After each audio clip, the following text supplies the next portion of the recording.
When Jessy took the job, she thought she'd finally found peace. She'd spent too long in cities full of noise, people, and sleepless nights. The security company had promised an easy shift.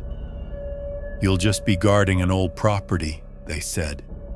"Nothing happens there." It's quiet. The property was an abandoned boarding school, 7 kilometers outside town, swallowed by the forest. It had been closed down after a fire in the 1980s, and nobody ever came near it anymore.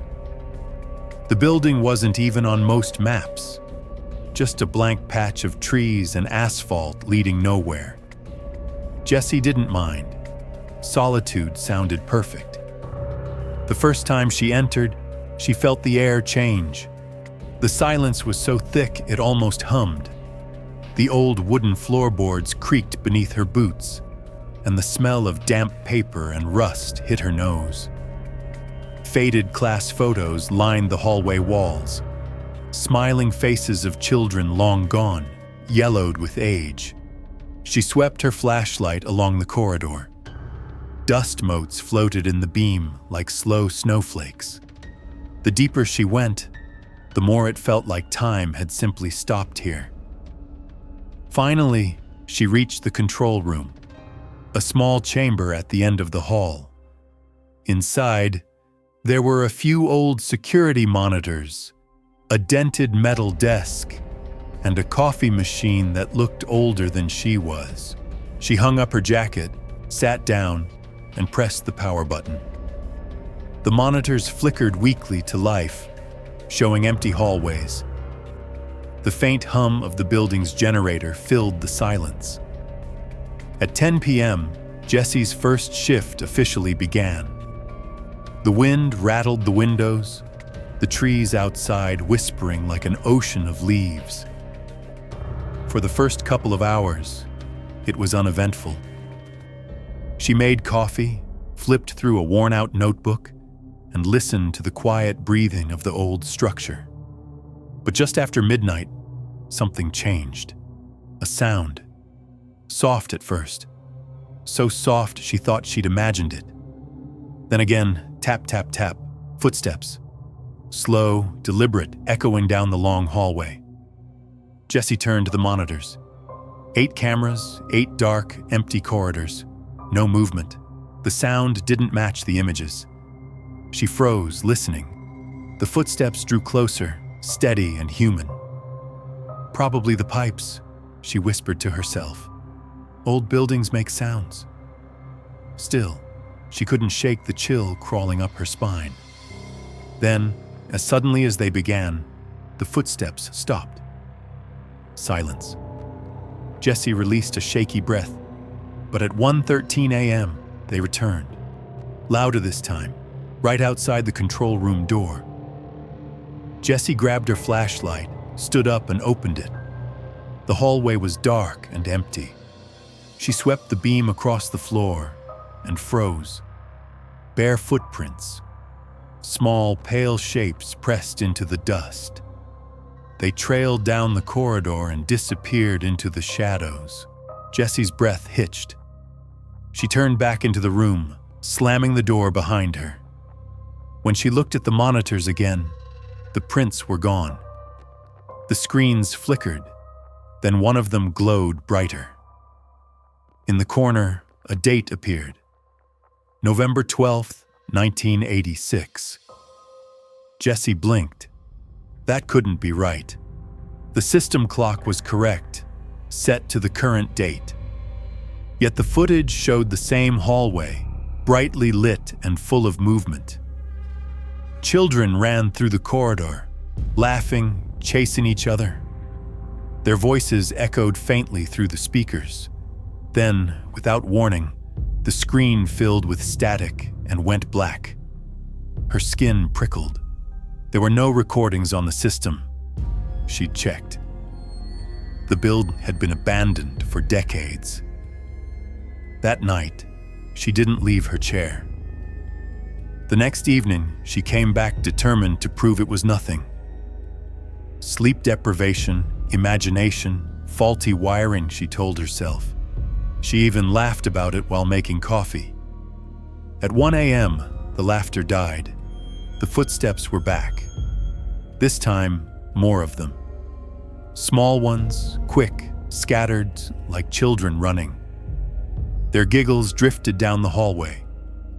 Jessy turned the monitor volume all the way up, but the screens showed nothing. The sounds were not coming from the cameras. They were coming from inside the walls. Her hands trembled as she followed the noise toward one of the classrooms. The door was ajar, hinges whining as she pushed it open. The air inside was stale, heavy, dust covered everything. On the floor, half buried under debris, she saw an old wire that ran to a rusted metal box, the remains of the school's bell system. But attached to the end of that wire was something unexpected. A small tape recorder, its surface crusted with rust. A faded label clung to it. 1986, incident record. Jessy hesitated, then pressed play. For a few seconds, only static. Then a woman's trembling voice. "They're still here. The children won't leave. The headmaster hurt them. If anyone finds this..." The recording cut off abruptly with a harsh click. Jessy stared at the device. Her throat tightened. Who was that woman? The next morning, she drove into town. In the municipal office, an old clerk searched through dusty binders. "Ah," he said finally. "The school burned down. Official cause, electrical fire. But the records vanished. The headmaster disappeared too. Some of the students were never found." Jessy's stomach turned. The man gave her a strange look. "You shouldn't stay there alone, miss. That place, it keeps things." That night, Jessy returned anyway. Curiosity had become obsession. Around midnight, one of the monitors flickered on by itself. The cafeteria appeared on the screen. Someone was standing there. A woman in a white coat, facing away. Jessy leaned forward. The woman slowly turned toward the camera. Her face was blurry, but her eyes were staring directly into the lens.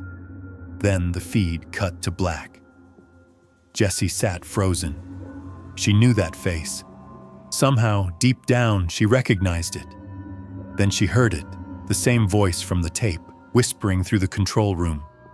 "They're still here." Not through the speakers. Not from the recorder. The voice came from the walls themselves. Jessy's heart pounded. She stood up, spinning around. "Who's there?" Silence. Hours passed. More monitors began to flicker on, one by one. Each showed fragments of the past. Classrooms full of students, teachers at their desks, the headmaster smoking in his office. Ghosts of tape, Jessy thought. Leftover images burned into the circuits. That had to be it. She clung to logic. Anything to stay grounded. But around 4 a.m., a new feed appeared. Live. It showed the hallway outside the security room. A woman walked toward the camera, holding a flashlight. Jessy's flashlight. Jessy's jacket. Jessy's face. On the screen, she stopped, turned, and stared straight into the camera. Her lips moved, forming silent words. Then the image blinked out. Jessy collapsed back into her chair, gasping. When morning came, the light outside felt dimmer, colder. She decided this would be her last shift. But before she left, she needed to see the cafeteria for herself. She followed the narrow halls, flashlight trembling in her hand. The cafeteria door was stuck, swollen with moisture. She forced it open. Inside, empty tables, shattered glass, and a smell like burnt wood. On the floor, half hidden under debris, lay an old photograph. A graduation picture. Children and teachers standing in front of the building, smiling. The caption read, "Class of 1986. In the corner of the photo stood a young woman with long hair and a soft smile. Jessy stared at her, her pulse roaring in her ears. It was her. Same eyes, same faint scar above her brow, the same curve of her smile. "This can't be," she whispered. From somewhere behind her came a sound. High, distant laughter. A child's laughter. She turned. The room was empty. The laughter echoed once more, then faded down the hall. Jessy ran back to the control room. The monitors were flickering again. On one of the screens, text appeared. "Observation cycle, night 153. Her breath caught. "Observation? What the hell does that mean?" Another line appeared. "Subject, Jessy L." All 8 screens lit up at once, showing the same image, Jessy herself sitting at the desk, staring at the monitors in shock. It wasn't playback, it was live. The Jessy on the screens stood up, perfectly matching her movements. Reality folded in on itself. The lights stuttered. Jessy pressed her hands to her ears, screaming, but no sound came out. Then everything stopped. The monitors went black. The generator fell silent. Jessy stumbled to the door. It was locked. She pounded on it, shouting for help. Her reflection trembled in the glass pane, pale skin, hollow eyes, a stranger's face. "Let me out!" she screamed. No answer. Morning came. The day shift guard arrived to find the place empty. The air was still, thick with dust. In the control room, the monitors were off. On the desk lay a folder, covered in grime. The man brushed it off, opened it, and found an ID card inside. Jessy L., security officer, 1986. He frowned. "That's impossible," he murmured. "Nobody's worked here for decades." That night, as darkness fell, the monitors flickered to life once more. Lines of text crawled across the screen. Observation cycle, night 154. Subject, new.